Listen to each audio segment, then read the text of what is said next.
Strip it. All right, leave it. Strip. Bump it. He's coming. Oh my gosh. He got it. Nice.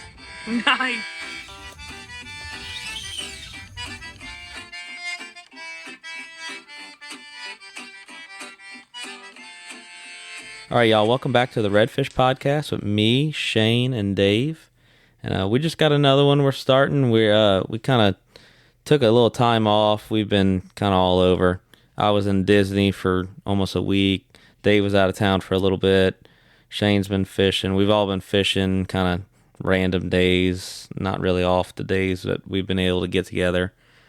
But we made it happen today, and we got a few things to talk about that are pretty recent happenings for the good of redfish in Louisiana. Me and Dave were up at the meeting in Baton Rouge back in the beginning of May.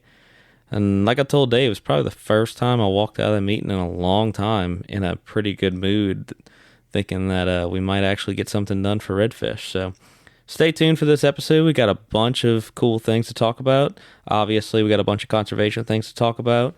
We'll talk about what we've been fishing and how we've been doing lately, and a few different segments and a few kind of random things that y'all are going to like. So stay tuned, and hope you enjoy this episode of the Redfish Podcast. All right, we're going to go right into our... Y'all catching? Where we're just going to talk about how the fishing's been, what we've been fishing for, and pretty much what we've been doing lately. So I'll start it off with... I've been kind of all over. We went to Disney for a little while. I didn't do any fishing there. Nicole and them were nonstop, so I didn't have any time to sneak around and get kicked out by Mickey Mouse, because they definitely, I don't know if y'all ever tried to fish in Disney. The few times I have, within like 15 minutes, somebody crawls out of the woods to kick you out in the nicest way. So it's pretty entertaining. You got to pay if you want to play it. Yeah, exactly. That's right. Nothing's free. They have guided trips there, and I've always wanted to do one, but we've never gone and like had time to do it. But where they go and you throw shiners and catch like 8-pound bass or something, apparently. Nice. I'd like to do that one day, just to say I did it. But I used to always bring a rod and sneak around. Like I'd go somewhere and be like, all right, nobody's gonna see me here, and somebody would literally walk out of nowhere, like out of the bushes, and be like, "Hey, sir." You got that Popeel pocket fisherman. Yeah. Back pocket. Pull that thing, boy, Rob Reincoat, boy, get him one of them big old bass with them flying lures. I think it'd be awesome to bring one of those pocket fishing rods. You seen, and just like be at Epcot and be sitting down eating or something like that in one of the countries, and because you see bass all over, like they'll just be a 4-pounder just chilling. Because people are feeding it potato chips. You done gave somebody an idea, now they're gonna be all over TikTok. I don't remember what it's called, but you remember those? They had like a little rocket on the. Oh, the rocket fishing rod is that thing's awesome. Out there. I'm talking all right, about back on track. Let's go fishing. What's your report? Oh, so anyway, I've been doing a lot more fishing, just typical, kind of summertime stuff. It's May. We're at the end of May now, but mostly through May, it's gotten a lot better. Water has been beautiful. We've had a lot of grass. Everything's been right with that. We definitely are still missing some of those, I'd say, smaller slots on up to the 24-inch range, but seeing a lot of those upper slots still, caught some overs and all.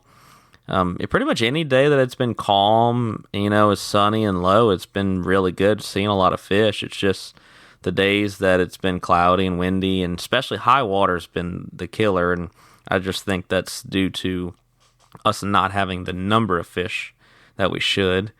But anytime the water's been low, we've been seeing a lot of fish, catching fish, and I like doing a little bit of everything, I like throwing frogs on frogs and topwaters and all on spinning rods, and catching redfish like that, and some bass, and catch a few trout here and there, and just doing stuff like that, catching more fish than, March and April were pretty tough.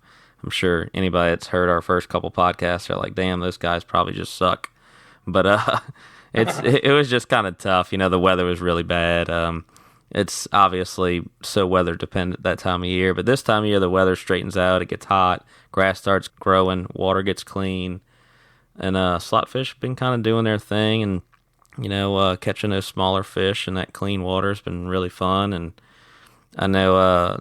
about to start getting into, for me at least, the looking for jacks and all, and some bigger reds around the lake. So that's that's my favorite thing, and it's a little early for it, but I'm always kind of eager to get on it and look around early.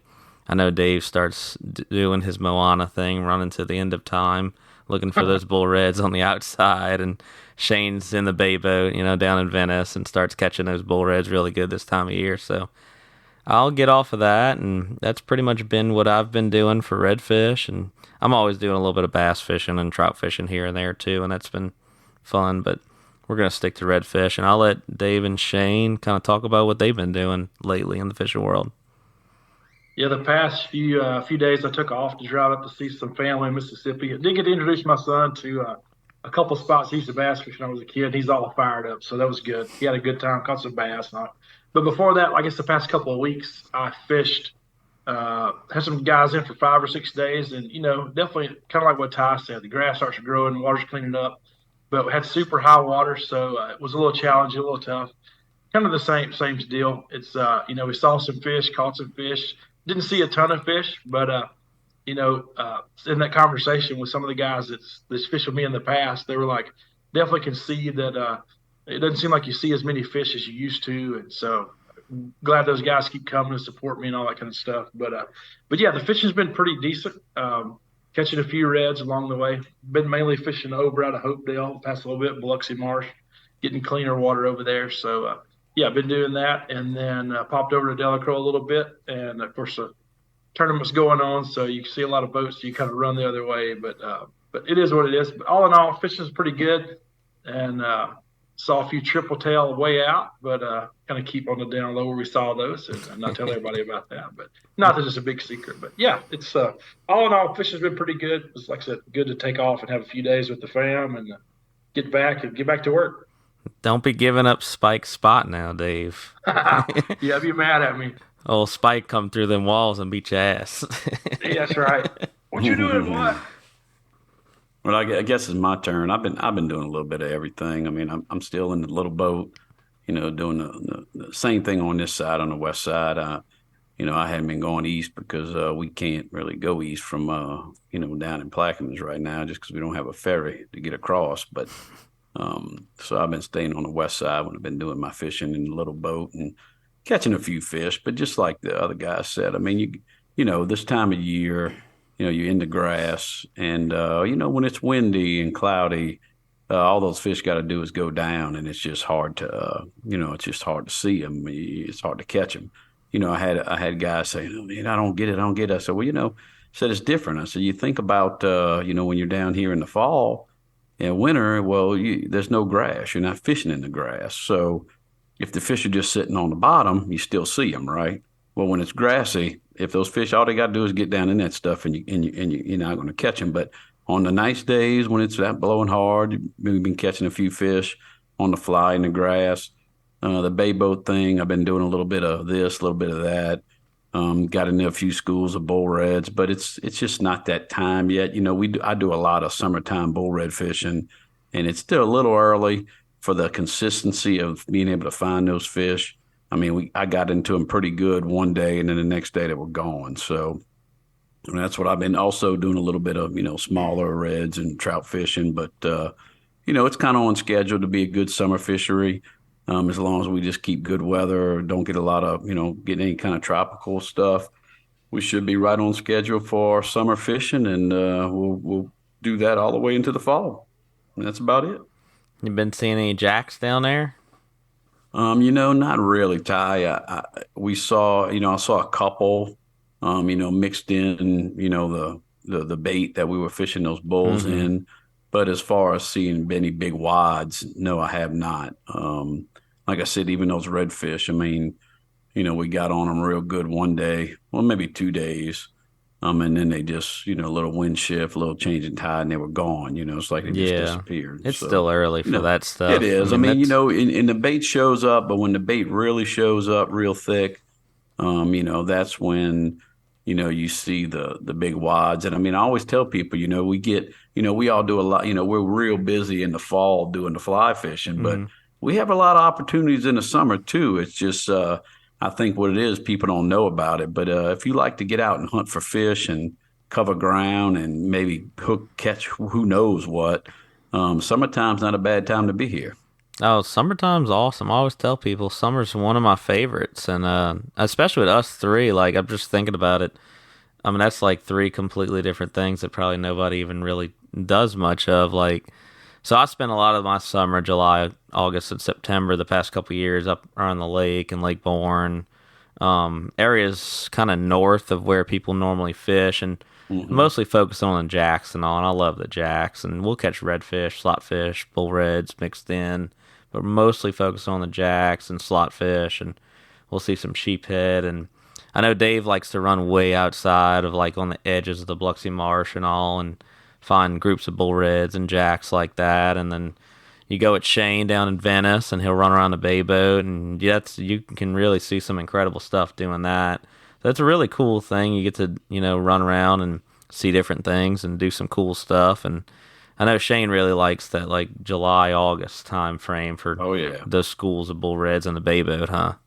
Oh yeah, there's always you can find something. I mean, you might do some running, and hey, it's fishing. Sometimes they're not around, but if you go into it with that mindset, look, this is it's a hunt, and let's face it. I mean, most of our people who like to fly fish, it's the hunting aspect. You're not just fishing; you're hunting for the fish, and so it's exciting, and that's the same thing in the summer when you're covering a lot more ground, but hey, it's nice calm day, boat ride, looking around. Make it happen, man. It's a lot of fun. We need to get some more people down and start doing more of that with us, No, there's no doubt. I mean, I always tell people, and the summer can be a make or break thing. You could run around and just not find something crazy. But I always tell people, like, the fall is awesome. Fall and winter's great. It's really cool to watch a 20-pound bull red in a foot of water eat a fly on a flat, But, man, there's just something about running around and, running through a group of bull reds somewhere after not seeing them for a little while. And I always tell people your potential to see the coolest thing you've ever seen in your entire life is in the summer. It's no doubt July, August, September. Because you could just, you could run across a big group of bull reds, and Dave runs into some triple tails sometimes. I know Shane catches some giants. I mean, shoot, didn't you catch one like 30 pounds last year or something like that? I forgot it was 25, 26. I mean, that's gigantic. If I go look for a triple tail around here, I'm looking for like a 5-6 pounder. Yeah, well, those big fish are on structure. Yeah, y'all are fishing mostly spinning rods and all, but still, it's really cool. And that's the thing too. Like the summertime, I always tell people, like, I mean, we all love fly fishing, and that's really cool. But I tell people, like, look, just come and catch fish. Throw the spinner rod. I love throwing big tuna poppers. I mean, how often do you get to throw a tuna popper and catch a 30-pound fish 15 minutes from the city of New Orleans in a skiff? I mean, it's just, you're not catching a tuna like that. So the jacks are really fun for that. And you go down to Venice and throw a jig on one of Shane's triple tail spots to catch a giant triple tail, or bump into a tarpon while you're bull red fishing or jacks or something, and Oh, I know tarpon. Quiet on the tarpon. I knew you was going to tell you to be quiet on that. But yeah, I was thinking about one of the guys that came and fished with me week before last. He fishes with me a lot. His name's Chris, and so what's up, Chris? Shout out to you. But so fishing was kind of tough for us when he was here for redfish. But I remember a couple of years ago we went over toward the Mississippi coast and fished, and he caught like 3 jacks in a row. Boom, boom, boom. And he's like, dude, that kicked my butt. I'm done. I think I'm ready to go do something else. And then he sent me a video the other day. He's like, Dave, I regret ever telling you, let's go do something else, because it was a little slow after that. But yeah, it's nice to get in the summertime, get on those jacks and do something a little different, run out in the middle of nowhere and a little bitty tiny boat. It takes a long time to get there in mine, but maybe I need to get me a bay boat like Shane's. One day we'll both be rich and famous like Shane. There you go. No, I don't know about all that. Shane just went and paid off all his house and boat, he said today at the bank. Yeah, I went and just dropped a couple $100,000, just pay everything off. Just chump change, for us fishing guides. Yeah, oh yeah. Anybody that guides know that's just a couple $100,000 just chump change. Now we're gonna get right into our conservation corner, and we always have a lot to talk about when it comes up to this segment. There's just always something going on. I mean, we could talk about it over and over about the things you've heard us talk about, but we've had some pretty cool things happen lately. Like I alluded to in the intro today, me and Dave were up at the meeting back in May at the beginning of May. So the commission meets usually the first Thursday of the month, and they're doing like an every other month thing right now. So we were up there, and you can always go and do a public comment on whatever they have. You know, they'll usually have like kind of like an itinerary of what's going on and what they're going to talk about, whether it's some kind of bills or amendments or a lot of just political stuff like that. But obviously, we went. I mean, I like to go to all of them, even if there's not something about redfish on them. I like to go, and you could just do a public comment at the very end and just kind of state, "Hey, this is what I'd like to see," and they note that down. And I always tell people it's really cool. People always ask me what to do. I'm like, email your people, your officials, your senators, your commission. Tell them what you think. Tell them what you want to see. That works well. They'll see that, or somebody will read it to them. Share stuff on social media and all, obviously. But man, there's something about, and Dave got to see it, which was really cool. I've always loved, there's something about going to that meeting, seeing those people in person, going up there, making a public comment where whether they like it or not, they have to listen to you for a couple minutes right there.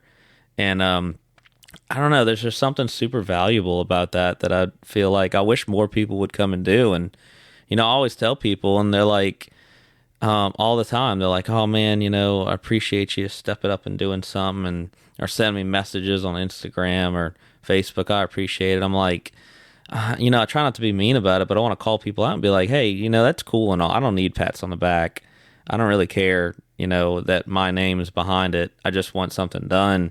It'd be a whole lot more valuable if you went up there and told me what you told me in some Instagram or Facebook message to the commission. Because, I mean, I know we're all working and it's a time thing to get up there and do stuff. But if you get the chance, you just go up there, make your voice heard. I mean, me and Dave were the only, I'm pretty sure, I know we were the only guides. I'm pretty sure we were the only people there that were like speaking about a redfish or anything like that. There's just something about going up there and speaking to them in person. And then after the meeting, we even got to talk to a few of them, which is always really cool. They sit there, and the fact that they spend their extra times after the meeting's done talking to you and saying, "Hey, I really like what y'all are doing. I agree that something needs to be done." And it's just really cool. It's worth a lot more than what people think. Yeah, it was really cool to, like I said, I told you guys, I was kind of kicking myself for not being more involved. And of course, that's the first meeting that I've gone to, but to, sit there and kind of take in the whole redfish survey as the guy went through it and talked about, all the different scenarios and this and that kind of stuff. But it was very interesting to, of course, I was pretty nervous because I'd never spoke at one of those. And I realized like, they're just regular old dudes sitting up there, in those chairs, but they do pull a lot of weight and make a lot of decisions. But it was nice to feel like, they did at least listen for a couple of minutes while you were talking. I know a lot of people say, well, I've done this, done that, tried to make a difference somewhere, but that's our chance to make a difference, is to go. And of course, it may cost you a day of pay, and I was willing to give up that to go to be able to speak for just a few minutes. And, but just to see kind of the process of how it all worked. And like you were saying, Ty, I don't remember the guy's name, but one of them, the guys on the commission, we stood there and talked to him for probably, 15, 20 minutes or maybe longer after it was all over, and him share about how, he was in the seafood industry and still in the seafood industry, shrimping, but, just the decline in that and just decline overall about a lot of things. But to know that, that's our once every other month to be able to go and share kind of what's on our heart, what's on our mind, what we see and how it's affecting the fishery that we love, and to know that, that's your chance to go make your voice heard. So I hope that more of you will come out in the July meeting. I think it's July the 6th. I'll have to look and see what the date is, but yeah. Yeah, I think it's 6th. I think. Yeah, I want to thank y'all for going. I wanted to thank y'all for going because I couldn't go, and it's tough. I mean, and Ty and I were talking about this a little bit earlier, but if you have the ability to, take the day to go, and, like people like us, if we're on the water, well, it's hard. And especially if you got clients that just want to fish with you, and it's hard to put them with somebody else. But, if you have the ability and you care about the fishery, and you especially if you're in the Baton Rouge area or not far away, take a day, and go up there and it'd be better if you knew what the agenda was going to be a little more ahead of time. I will say it's kind of like as good a fishery, as great a sportsman's paradise as this is, it'd be a heck of a lot nicer if we kind of knew the agenda a little bit ahead of time. And Ty may be able to shed some light on that. I can't. But it's hard whenever, especially if you take the day off and all of a sudden the thing you want to talk about is not on the agenda. And you're like, well, damn, I just I took a day off for nothing, I mean, you know what I'm saying? So not that it's an excuse, but I think it would be, you get more involvement if people knew exactly what was going to happen. But it's almost like they keep you guessing. That way some more people don't get involved. I don't know. I'm playing devil's advocate. I don't know. Am I wrong? Right? What, That's my thing. And, they usually post an agenda within days of the meeting, and I hate that. And it all comes down to we're not up there. We're not politicians, we're not with some organization up there saying, we want to know what's going on. And that's just how it is. That's kind of, and it's not like I can call a month ahead and say, what are y'all doing? They're not going to say anything. It's a lot of politics and stuff like that. So I hope in the future they're a little more transparent on that. I will say when there is a big decision, kind of like what we saw with the trout thing, they're pretty on it. They're like, hey, 2 months or a month from now, we're having a decision on this. And they were on top of that, which I thought was pretty cool. And the Redfish Stock Assessment Survey, they were on that. But I mean, sometimes they're just not. It's just a meeting about little amendments. Like there was a lot of little amendments with duck season coming up this fall. They got to get a lot of stuff done for that. So there was a lot of little amendments on that. So we sat through a lot of that, and that's just kind of like, we duck hunt and all, but I mean, it's little things that aren't really relevant to what we're trying to do, obviously. And even the redfish, the overview of the stock assessment they did, it was a pretty big deal, but it still wasn't like anything that you can really make a decision on. It was kind of like, hey, we're just posting the results of survey, and Dr. Isaacs just kind of went over everything with the survey. And we're going to go a little bit more into that and kind of what we saw, what was said, and stuff like that. But yeah, I mean, like Shane said, like Dave said, like I was saying before, if you can do it, if you're off and you're not too far away, I mean, just make the drive, make your voice heard. And I'd appreciate it a whole lot more if somebody went out of their way to come up there with me or whoever and said something in front of those guys, rather than say, oh man, that's cool, I appreciate what you're doing, how can I help? Look, how can you help? Drive up there and make your voice heard, even if it's just once, just do that. So July 6th, we're thinking July 6th is a net commission meeting. They're going to maybe address, what are they going to do? Address the redfish deal? Yeah, I think they're going to address, maybe put out NOI for bull reds on that one. And that's what I'll get into. We'll go into more of that in a little bit about the bull red. Yeah. So one thing I thought was pretty cool, like I said earlier, I was pretty happy after leaving that meeting for the first time in a while. We actually had, so they went over the survey, the redfish survey done that all y'all filled out, and it just kind of told us what the public was wanting to see. And like we said before, we really didn't like how that survey was set up. It was kind of only limiting to a 30% reduction. Like all the things came to about a 30% reduction, which we definitely need more than 30% to get things back to what they were faster than 20 years or whatever the hell that suggests again. But anyway, one thing that I really was impressed, it definitely showed that how much people really do care about the fishery. Majority of the people that did that survey said that they'd like to see some kind of change with redfish, and they agreed with a few different things. And what was really cool about it, I think it was over like 80% or something that took the survey agreed that they don't need to kill a bull red ever again. That they'd like to see bull reds not being killed anymore, which was super cool. And Richard Fisher over at the Louisiana Charter Boat Association actually did a survey too with his, all his people in that association, which are all guides, obviously.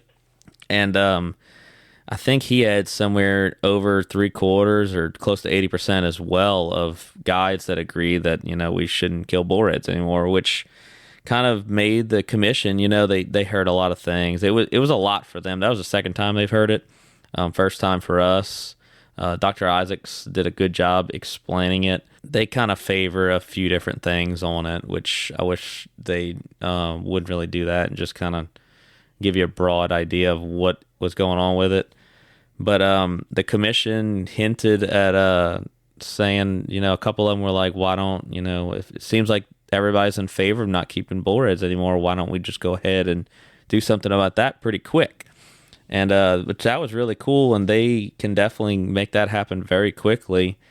So I think we might see some type of notice of intent pretty soon on it. And which one thing that just happened literally yesterday that I found out about late last night, which was super cool. They had a meeting up at the House yesterday with the Senate, and Senator Elaine actually had pushed a bill that kind of would urge the Department of Wildlife Fisheries and the Commission to make it illegal to harvest bull reds anymore, and they voted on it, and it was 101-0, which is pretty damn cool. Yeah, I couldn't believe that either. Yeah. That was pretty shocking to me, especially after what happened up there with the trout ordeal. But I think it just shows, for one, people just don't care to keep a bull red, whether it's conservation minded or not. Nobody wants to eat one, which, I don't know why you would. Two, people, really don't like seeing those big bull reds die. But it also showed, I think the commission looks at it as, there's definitely a few guys on the commission that want to make things better. Me and Dave saw that the other day. Dave got to see that, talking to one of the guys afterwards, but I think the commission looks at stuff like that as, from a political standpoint, as like an easy win. They're like, all right, public's in favor of it. Let's just slide this under, this in there real quick. So it was pretty cool to see that it seemed like they were going to take some action on it pretty quick, and it seemed like it did. It went and they voted on it yesterday. So I know it still has to pass the House and all that kind of stuff. But yeah, I appreciated the fact that they said, you know what, we're going to listen to public's opinion, even though we always want more of a reduction. Of course, we kind of beat that 30%, to death, of saying, definitely it seemed like they want to keep maybe the Creole limit kind of where it is at 5. Hopefully they'll change it to 2 or 3, but at least, it's moving in the right direction and wanting to not kill anything over 27 inches. And like I said, I've told y'all before, I never understood why that was ever really an option. But yeah, it was good to see that happen. And at least they did listen to public comment. And like I said, we want more, but we'll take that for now. Yeah, it's pretty cool. It's a step in the right direction, Yeah, and I can understand. Look, hey, let's face it. If you're, at least in my area, Venice, Bureau Sports Self area, all the guides I know, I can tell you there's very few that do keep. They may keep one over, like, if he's 27 and a little bit, 20, but as far as keeping a 20, 30-pound fish. Very few people do that. Very few people. For sure. You do have some because, they think, for whatever reason, hey, I can do it. I'm allowed to, so I'm going to do it.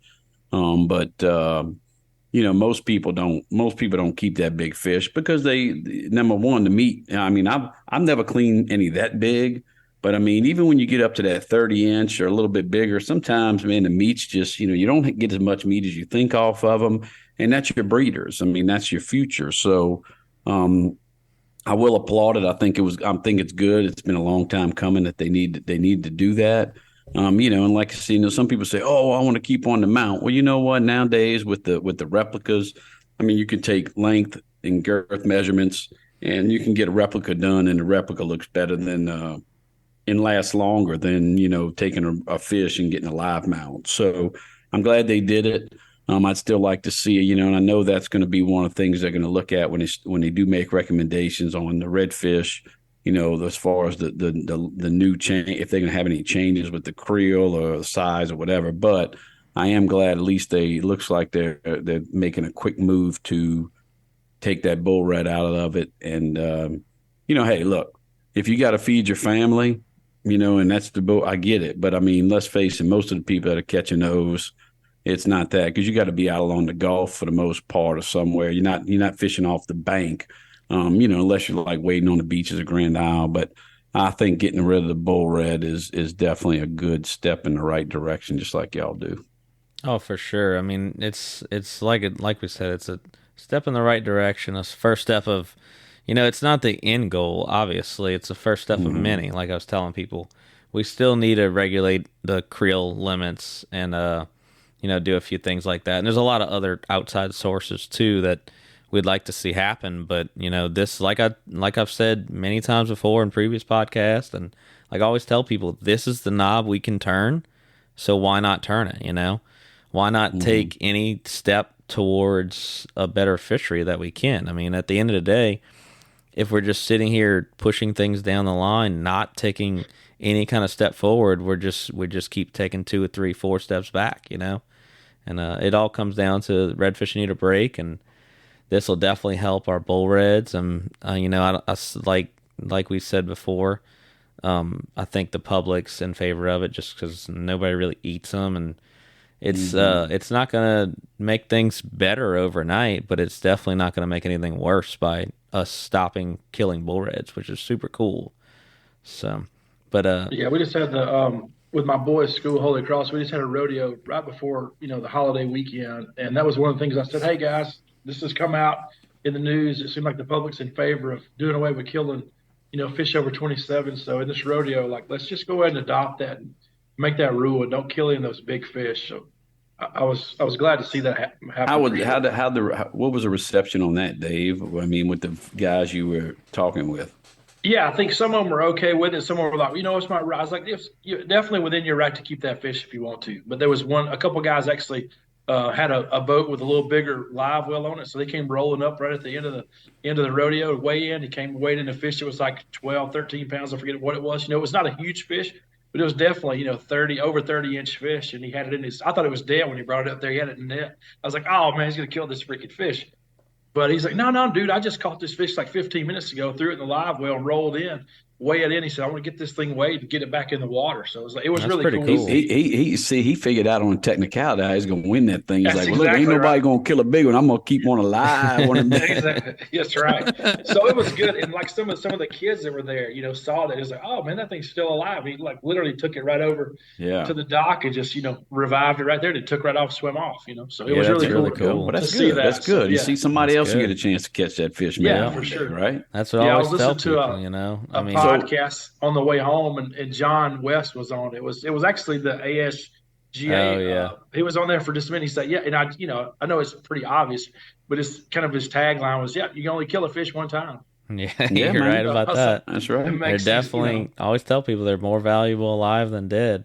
I'm actually looking. So when we talk about this, the bull reds, and I don't know if we want to get into that now, Ty, if you want to wait till later, but so if you take the bull red out of the equation, how is that going forward as far as changing the creel and size of the reds? Most of that's what I've been trying to explain to people too.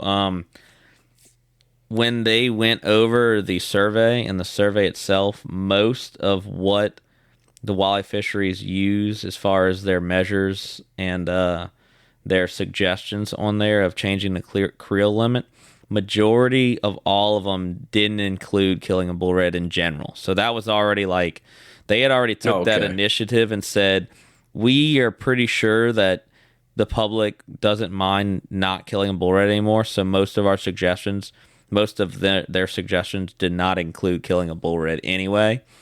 So, it doesn't affect it's not going to affect that 30-40% range that much as far as reductions go, because that's kind of was already factored in. But now we kind of get into, and walleye fisheries, they're going to suggest, a different creel limit, because that's the whole point of the stock assessment and the survey and all.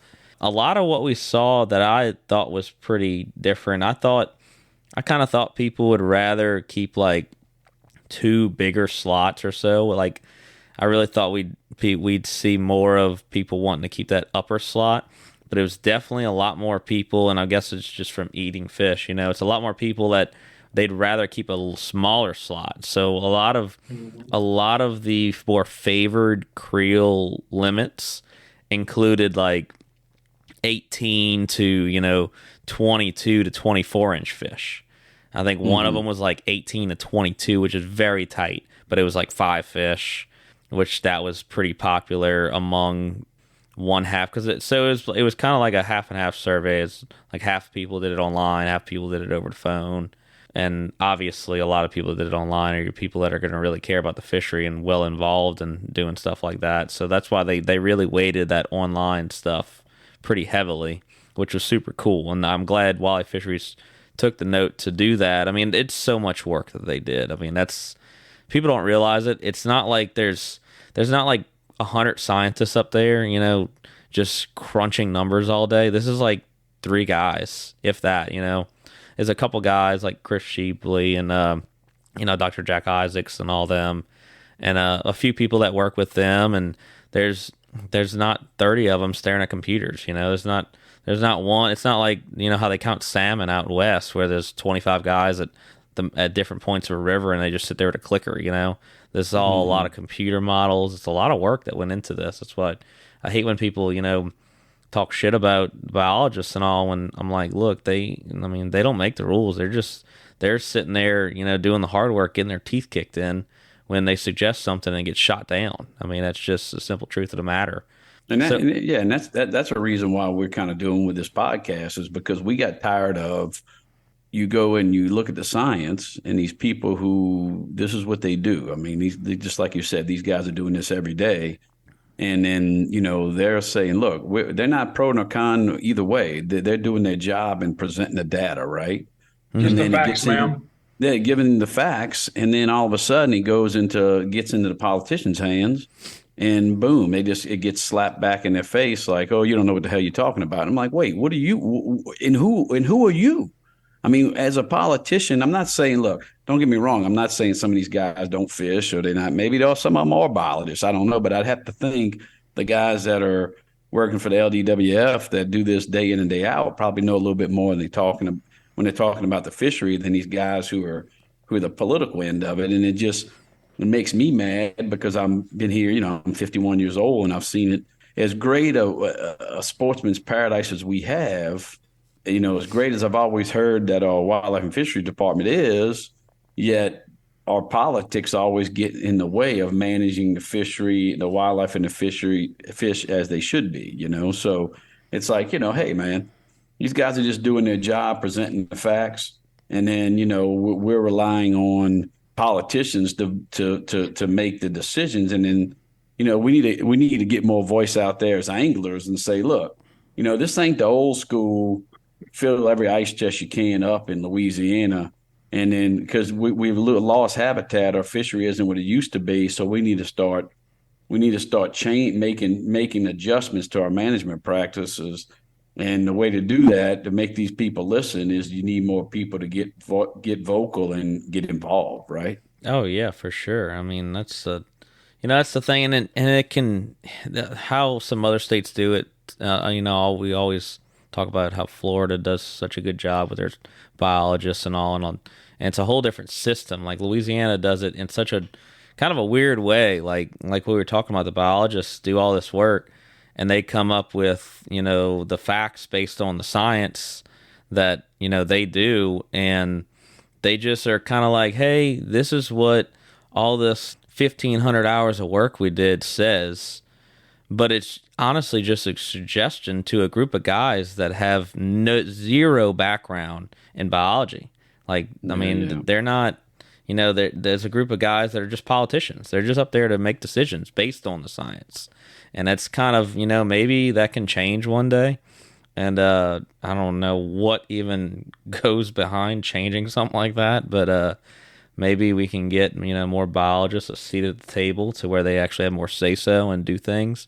But for now, this is how it is, and that's kind of why we got to lean on some of these guys that are in these political positions to make the correct decision. And I think they're definitely leaning more that way. I mean, at the last meeting, I was very impressed with some of the concerns they had. And and they said too, they made their call outs too. They called out a few of the guys. There's a few corporations, that kind of turned their back on them when it came to the trout stuff, and they called them out. I mean, I know Dave saw it, and they called out both of them and said, "Hey, Yeah, it was good to see that. Yeah. yeah." I mean, that's I was really impressed by that. They called out. And they said, "Hey, if y'all are saying that we need to do something, we need y'all there in the room behind us when we make that decision, and not turning their back on them and slapping them in the face." They were pretty disappointed about the trout thing. I mean, they were disappointed. It was kind of good to see that, as you have organizations who push certain things and this and that. And there's like, look, we can make all the decisions we want to in here, but then once it gets pushed up to the Senate and the House, it seems like it falls apart. You weren't there. You didn't have our back. We said, okay, we're going to move forward with this. But then they said, it gets there, and just like you just said, it just falls apart. They're basically saying, what happened? Y'all were supposed to be there supporting this thing. And so I feel like they're saying, we can make all the changes in here we want to with Redfish, but if you're not there to make this thing push on through, then what's the point? Oh, for sure. And that's where it comes in. Like, I'd love to see, hopefully everything works out. We get some kind of ordeal done with the Bull Reds, and that passes pretty soon, and we start talking about the creel limits and all that. Maybe the July meeting. And I told Dave, I said, Dave, can you just imagine if we walked in there with 25 guys like us, who want to see a difference in the fishery, how much of a difference it would make? I mean, it would be astronomical if there was more than just me there and Dave, or just even if it 3 or 4 of us. It's just, you get a couple guys that are really passionate about wanting to change things for the better, and just have them speak and show the commission that, hey, these guys care, not just who they are, but the group of people that we are care. It's such a big difference. I mean, I've always said I want nothing more than to see, freaking 100 people in that room one day agreeing to do something, because that's how you make stuff happen. I don't care what happens behind the scenes. When you have a group of people like that in their face right there telling them, hey, we want to see something done, they're going to do something. I don't care what happens, they're going to listen to biologists. They're going to see we're agreeing with the biologists of what we're seeing, firsthand. I mean, we're the canaries in the coal mine, we're seeing it. The biologists are seeing it from a science standpoint, a number standpoint. And then if we're in their face telling them, hey, we want to see a difference too, they can't refute that. I mean, they can, I know, but how? How do you do that morally as a human being? Yeah. I know I was just thinking about, I've already put it on my calendar for that. I got to look back exactly what day it is. I know it's around July the 6th, but it's always the first Thursday. Yeah, we're supposed to go on vacation. I told my wife, I was like, I'm not going, I ain't going, because I'm going to be in Baton Rouge. I think she's a little mad at me. But yeah, I think, and of course I've been traveling a lot the past few days. So I've been listening to a lot of podcasts while I was traveling. But one of the ones I listened to was, I think it was the Millhouse podcast, when he had Benny Blanco on there, talking about this, when they had a whole thing, they kind of tried to slide through in Florida, and got on the phone and started calling everybody. 40, 50 of those guys showed up in Tallahassee, and what they were trying to push through didn't go through. So I think for sure, if you could get 20, 30, 40, 50 people to show up, they're going to have to listen. And I realize it, like, if you got somebody that's a good client of yours, and you don't know till a week out, if Redfish is gonna be on the agenda or not, it's kind of hard to give up that day's pay to go. But for me, I'm going to do my best to go every time they have a meeting, and just, even if I say the same thing over and over and over, don't sound real smart or whatever, but I'm gonna keep going and plugging away at it. So one thing I wanted to note too, that I thought was pretty cool, and I've seen this before, right around when they started talking about the redfish stock assessment. But I actually just watched a video earlier of Eric Newman talking about when he heard about the thing that happened with the Senate last night. And I'm not sure where he got the info from, but I went and did my own research on this previously, and then I just went and did some more research on it. You can go on Louisiana's Department of Wildlife Fisheries page and pretty much find out all the information you ever wanted about any of this stuff, because it's all public information. Whenever they do any kind of stock assessments, or whenever they have, the numbers of fish harvested, creel surveys, and all this. But this was a pretty astonishing thing. So It was the amount of redfish harvested pound-wise as of last year has exceeded the amount of redfish harvested by purse seines in the last year that it was legal, which was, I believe, 1988.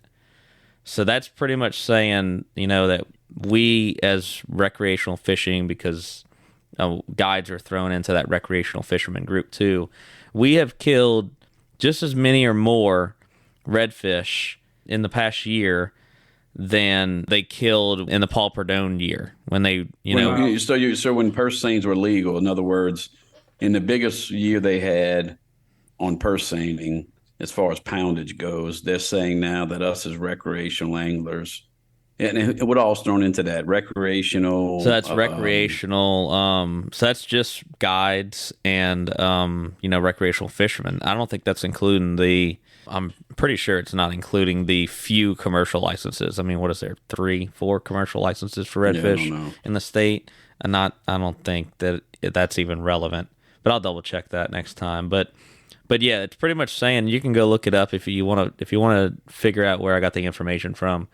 Go on Louisiana Department of Wildlife Fisheries website and just type in the search bar and look up purse seine redfish, gillnet redfish, anything like that, and you could type in the year too. Look up like 1988 closure or anything like that, and you'll get some info on that. But I looked it up. I was like, it's pretty hard to believe that we've killed, as far as guides and just general fishermen, we've killed as many redfish over the past couple of years as what they killed when they were gillnet and purse seining them, and in the Paul Perdone times when they closed redfish altogether because it was so bad. That was when they first instilled the 5-fish limit. And I wasn't around then, but anybody who was fishing around that time can tell you that redfish were pretty damn tough to catch. And it's definitely been more tough lately. We could still go catch fish and all, but I think it's pretty crazy to think that, and it should be less shocking than it is because of how much pressure has been on a redfish. Like we said, there's just so many people killing them. There's nobody really trout fishes anymore. I mean, there's people that do, but the majority of people don't trout fish. They just go out and kill redfish. Your weekend warriors just go out there and kill redfish if the trout fishing isn't as good, So you got that, and just that's a lot of fish. I mean, we kind of finally have that number, because I tell people all the time. Of course, I couldn't prove it, but I tell people all the time. It seems like there's so many redfish being killed in Louisiana. It's almost like they are being commercially fished. Yeah, for sure. Dock shots, just fish laying everywhere. Like I said, none of us are opposed to taking a few fish for dinner. I know we said that probably every time we do one of these, but to hear that number, like, it kind of does make you like, okay, well, I can go look at that and show, I do have proof that yes, there's so many fish being killed. It is like we're commercially fishing. And you think about that, and I say to myself, but I looked at it, and that's why I'm so passionate about it. Because when I first started doing this way back when, Venice Marina, if you're familiar with that, was not what Venice Marina is now. I mean, there were only a handful of us. Nowadays, man, you go down there, and when the fish are biting, they don't stand a chance, because it's not just one boat here, another boat there. It is just, and you can see it, because now there's so many guides that when the fish show up in an area, that area is just inundated with guides. So, I always say, I used to see schools of 50 to 100 redfish down in Venice in some of those areas. And nowadays, I mean, you've got so many boats. If you did see a school of 100 slot-sized fish, well, they'll get cleaned out in one day. I mean, so it's just, my big thing is, hey, we got a great fishery, but we need to change, the management because of the loss of habitat and the increased pressure. And I know there's a lot of moving parts when you're putting in management strategies, but I think we just need to be. And look, this is just a guy that's, obviously I don't know the politic part of it, or the management part of it, or the paperwork or whatever, but our management style and needs to be more, need to change. In other words, hey, this year maybe the fishing's better than it was last year, but next year it might not be as good as it is this year. So we need to just be more adaptive in our management practices. Where hey, just like like I've been told by customers, when they had that freeze in Texas, guess what? They said, okay, that's a wrap. We're gonna shut this down. Mm-hmm. And you know what? All the guides and most of them are for it. Yeah, let's do that. Let's shut it down. This is our livelihood. Down here, everybody's fighting it. Oh man, you can't do that. It's gonna run me. That's not true. It's not gonna run you out of business. What's gonna happen when you ain't got no damn fish? Exactly. Then where are you gonna be? It's like where you gonna be. We talk about bull reds. Well, yeah, if they take the bull red away, that's great, right? Because that's your spawners, right? But if you don't have any little fish to be big fish one day, because if all of a sudden you don't have any little fish because you're keeping them all, well then you ain't gonna have any big fish down the road. And then you got to think, you got to use your head, and we got to be more adaptive with our management and realize that it's not infinite, man. The fish we don't have. I mean, yeah, we've got one of the greatest fisheries in the world, but because of loss of habitat and increased pressure, it ain't what it once was. So we need to really start getting more science-backed and being more conservative in our management of this fishery. And I may have went off on a tangent because I always do. I'm so passionate about it. I mean, I've seen the changes. I've seen when it was only 10 of us on a busy day in Venice Marina, and now I can't even tell you how many boats they got going out. I'm talking guides. And you got to realize also, we didn't have the recreational pressure in some areas that we got now.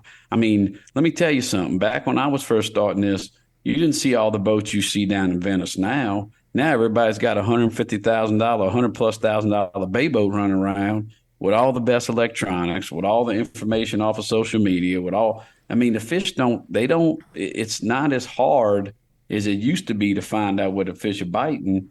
And, it's taking its toll on the population in my time as a guy doing this. I've seen it, Yeah, I mean, that's the thing. When we do have those days when it's slick, calm, and low, and there's a big pile of fish somewhere, it's different in the fact that there's not enough fish to where they don't get their ass beat. It used to be like, oh, if you found 100 fish up in Spanish Lake somewhere, there was probably somebody else on another school of them in Batola or, down in Point LaHash or something like that. Now it's like, I use like Leary and all that as such a big example because the guides are so bad about it in Delacroix. A bunch of fish, the water gets low in the summer, everything gets right, a bunch of fish get up there. And, I mean, every single guide in Delacroix and Hopedale and all is beating the shit out of those fish. And then they all come back to, 2 weeks after that, they're like, yeah, I don't know where they went. I'm like, well, 50 of y'all are up there killing 10, 15 a day, 20 a day, ranting and raving about it on Facebook and Instagram about how good it is. And now you're struggling because you killed them. I mean, that's just all there is to it. Like, you could have made that last a whole lot longer by not killing so many. And that's the simple truth of the matter. I don't know where this fits in, but I know, kind of switching back to the meeting and thinking about the number of fish that's coming out, I know one of the things that really stuck out in my mind, and I don't remember if we talked about this the last time or not. If we did, we can omit this section. But it's talking about the rebuilding timeline and how this, there was no way to get to anything other than like a 30 to 35 % reduction in what we were going to keep, is if you're stated within the parameters that were presented on the survey. But it's, I know we read this, or Ty read it, but like a 30% reduction, it won't rebuild till 2060. And that's like 2060, that's going to be like a stab in the dark. It's going to be too late by then. And then if we went to a 40% reduction, it still won't rebuild by like 2040. And at a 50%, you're still looking at 2034. And that was one of the things that I heard somebody say, is like, we need to stop being so reactive and start being proactive about the way we do things in Louisiana, because it seems like, okay, they shoot for that minimum, 30% or 20%, whatever it is.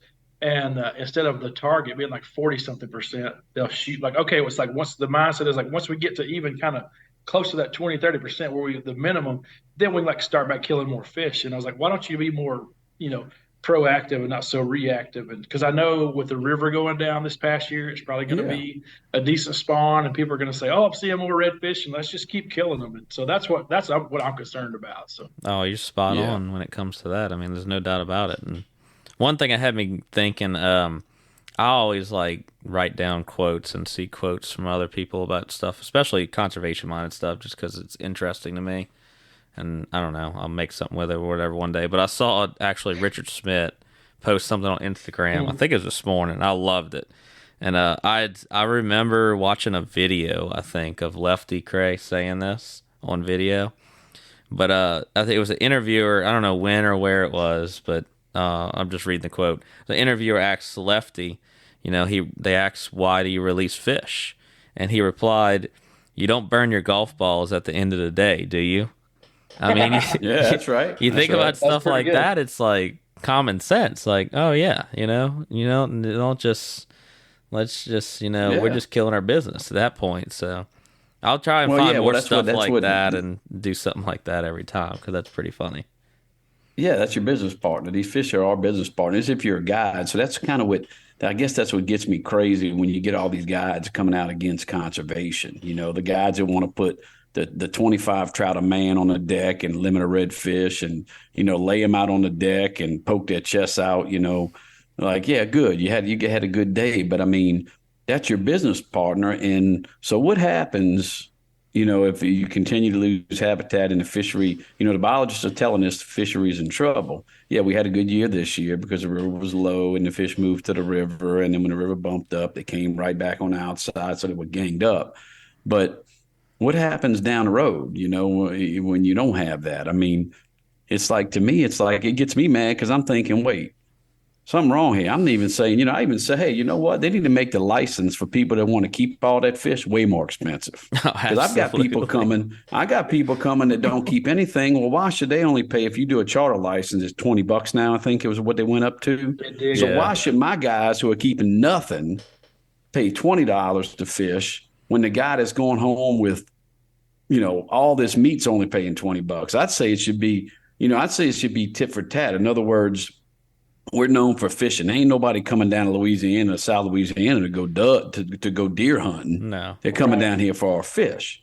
So the license fee should be based on what people are coming for. So I think it needs to be $50-$100 myself personally. Yeah, that's great. I've never even thought about that. $20 to come to one of the greatest fisheries in the world. I mean, come on now. No, but my right. guys are letting them go, and all these guys are pulling up with a U-Haul full of ice chests. Well, I mean, $20 you ain't gonna go get that kind of action for $20 nowhere else. I can promise you. No, so I don't know. People will get mad at me saying that, but I'm like, hey.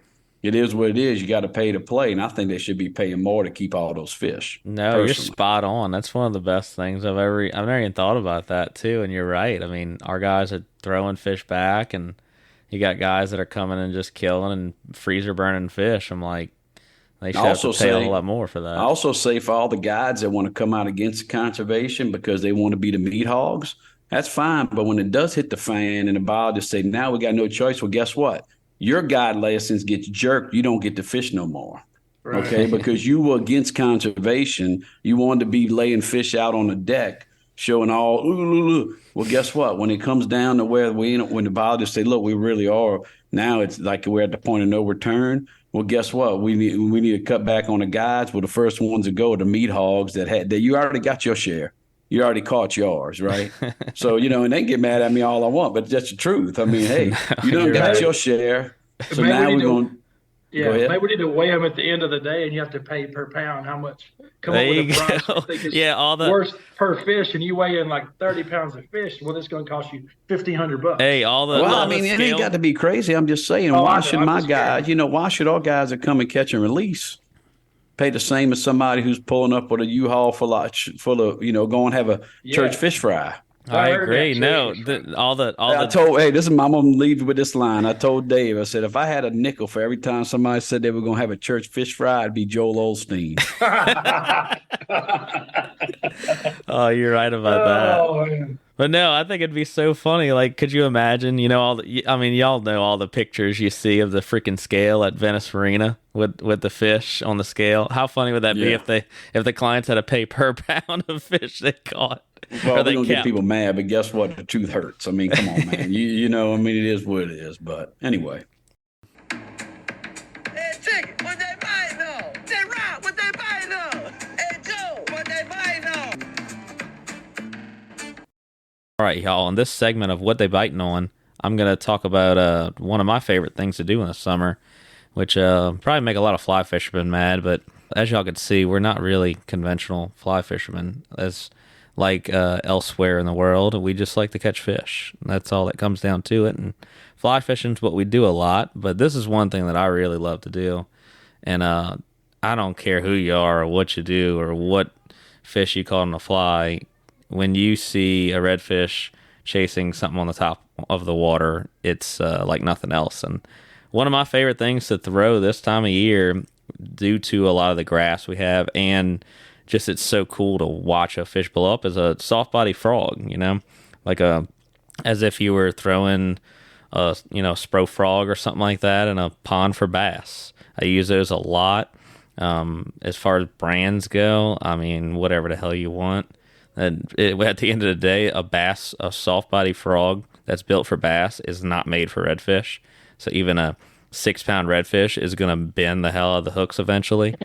But it is so much fun. You're throwing it on the edge of the grass and all. I love just sight fishing with it, and it's so nice because it's so weedless. And if you get some fish on low water days, you get some fish tailing, you get some fish moving around that you can see pretty well. They're in there. Throw that frog way past them, work it back to them. They're going to crush it. You set the hook on them. It's always in the back of their throat. It's so much fun. I mean, I love throwing popper flies and gurglers and stuff like that too, but something about that frog is so cool. And all my bass fishing guys are really going to know what I'm talking about when I talk about blow-ups on the frog. I get a lot of guys, especially in June. Some of my guys that come down with me are bass fishing guys. They could care less about a fly rod. They want to throw bait casters and flip brush hogs and all that redfish and do stuff like that. And we throw a lot of frogs. That's one of my favorite things to do. It works really well. You get that reaction strike out of them. I'll throw a frog and all at them, even when I think they're kind of spooky, where maybe we throw a fly and they don't really want anything to do with it, or it's just so grassy you can't really get like a swim bait in there or a crawfish or something. You drag that frog across them. If anything, you're going to get a follow. And when a redfish follows a topwater, they're completely out of the water. They're going to go nuts. People always lose their mind. I always tell people, like, look, leave it in there, let them eat it, set the hook. And they just look at me like, oh, yeah, I know what I'm doing. I'm like, yeah, until that fish follows it for 25 yards, where his eyeballs are out of the water pretty much, making a torpedo behind the frog. And I don't care if it's a 15-inch redfish or a 45-inch redfish, you're going to get excited when that thing comes chasing after a soft body frog like that. It's all about the take, man. Oh, it's yeah. all about watching that. And I always tell people, even when fishing topwater, frogs, whatever, you got to avoid that. When you see that, if you see the water erupt, you just got to keep on reeling till he bends the rod for you. Don't ever do anything. Don't yank. Don't do nothing. Just keep on working it like you were doing until you feel the rod bend. And then you can set the hook. But Ty's right. That topwater frog stuff is, and I don't do a lot of it. I like to personally. It's just that, you got to have some guys you got to have a little bit of skill. Not a ton of skill, right? Let's face it. I mean, a weedless frog. The thing with the frog, too, is or just topwaters in general, I tell people, like, look, we're going to throw this, and it's not because this is going to catch a lot of fish. It's not. Yeah, we're going to lose fish. We're going to miss fish. I mean, I've had days where, like, we start the day with a frog, and we get 6 redfish to blow it up in the first, hour or so, or 30 minutes even, and my guys don't even care that we didn't land them. Maybe we'd lost them all, or they all missed the frog. And if you ask them and they're like, oh, what'd you catch? You're like, I don't even know. It was just so fun watching them come after it. When you throw stuff like that, you're not trying to put 20 fish in a boat. You're just looking for that eat. And at the end of the day, that's all kind of what we're chasing. I mean, people always ask me, they're like, man, how do you bring people fishing every day and not cast? I'm like, well, for me, it's watching that fish eat, and throwing topwater, especially a frog like that. You're going to get one of the coolest visual experiences you can in fishing. And if anybody disagrees with that, then they disagree with fishing. They probably shouldn't be fishing.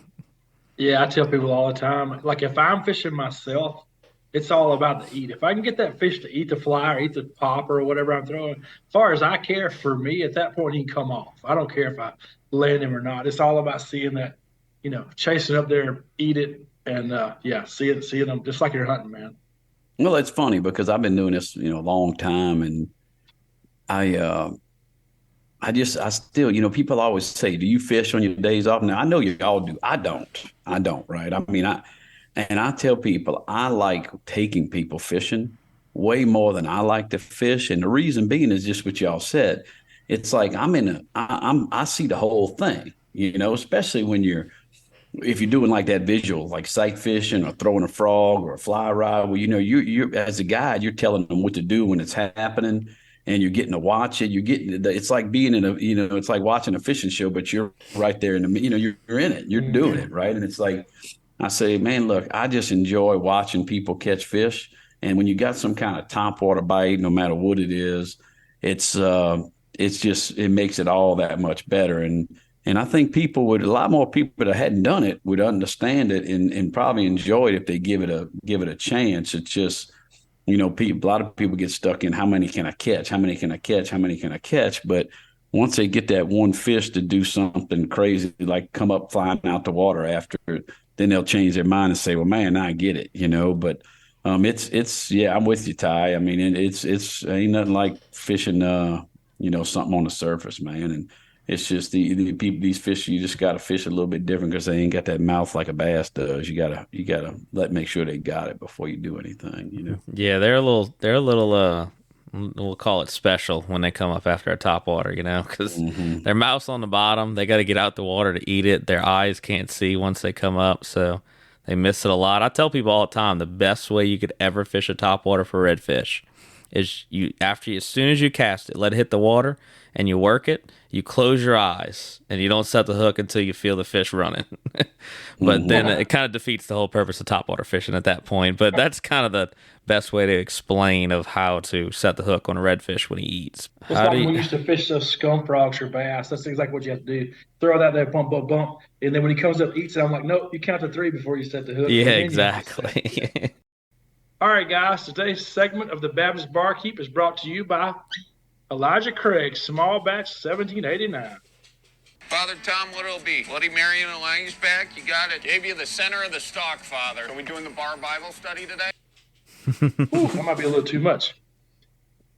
Hey, guys, some of you that are listening, you know me, Dave. Some of you have no clue who I am. Some of you think I'm probably not very smart. Some of you think, well, who is this guy? But anyway, the whole way I got into this fly fishing deal was I moved to New Orleans to go back to school in 2004. So I used to be a pastor. So I moved down here to go to a Baptist seminary and worked in the church world for probably 10 years or so. And, worked at some churches here in Mississippi along the way. And but just kind of got tired of some of the politics in the church and this and that. I'm still involved in church and this and that. But anyway, thing about me is I enjoy a bourbon every now and then. And a lot of Southern Baptists do not like you enjoying a little bourbon every now and then. So some of them are teetotalers. And I'm not trying to hurt anybody's feelings, but just a segment brought to you by Elijah Craig, Small Batch. It says it's the award-winning bourbon that started it all. It's a signature small batch that owes its distinctive warm spices and subtle smoke flavor to a level 3 charred oak barrel, handcrafted by master distillers. That's a big glass. Ooh. It definitely make you a professional fly fisherman now, huh? Oh, man. There's nothing more I love than enjoying a small, not a big glass of bourbon, but a small glass of bourbon in the evening to contemplate the day, and no matter how good or bad it was. But, I just enjoy it, kind of unwind with that.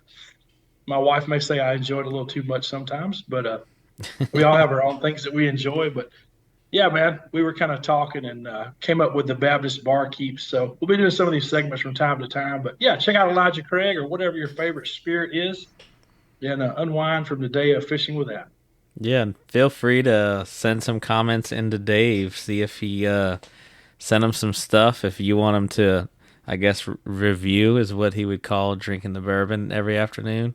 Review some different ones. Yeah, I can review. Yeah, let me know what you want me to review, and I'll check it out. Yeah, tell him to check out some stuff. And I mean, if you really want him to review some stuff, we'll get his address somewhere, and you could just send him some stuff too, and that'll probably be the best way for him to review them. Yeah, just search the Southern Fly on Google. just send the whole bottle to him. He'll give you a really good review after a while. All right, y'all. Thank y'all for listening to another episode of the Redfish Podcast. And feel free to send any kind of comments, concerns, or anything else you want to hear at a future podcast to TheRedfishPodcast@gmail.com.